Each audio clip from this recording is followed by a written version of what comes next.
In this lesson we're looking at the area of a triangle.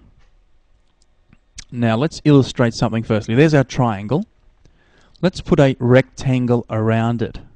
And let's see whether there's a connection between the area of a triangle and the area of a rectangle.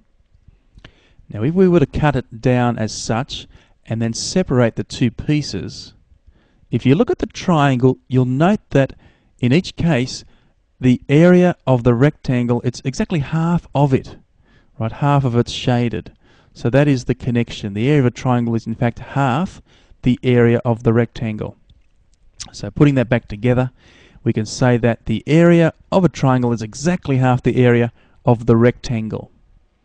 So if we call the length there, call it the base rather than the length, and the height rather than the width, okay? Because that's what we refer to when we're dealing with triangles, the base and the height. The area of a triangle is half the base times the height.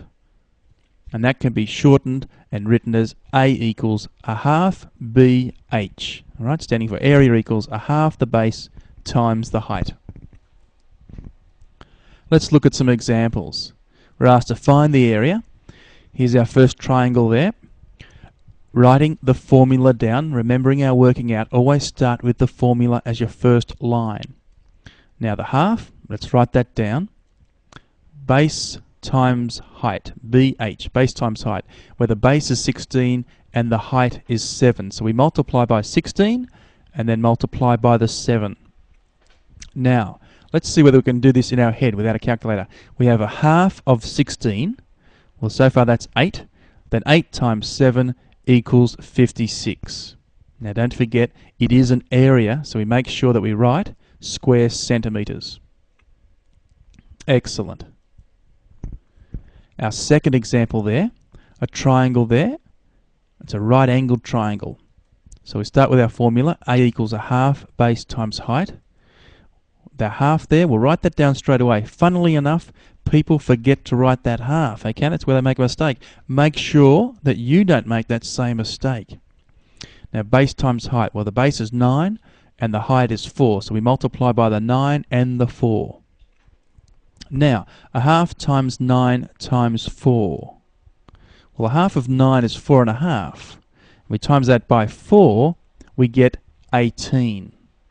Again, it's in area, so we're going to write, in this case, square meters. Our third and final example here. Area equals a half base times height. Now the half, we write that down before we forget it, and the base times the height. Now we'll call that the base and we'll call that the height, okay, even though it's a triangle that, if you like, is spun around on its side there. But we'll call that the base and the height, so we multiply by the 8.2 and then the 6.4. Now really we can do this either a long method using the pen and paper or do it the quicker way on the calculator. We end up getting 26.24, and it's an area, so we write square centimeters.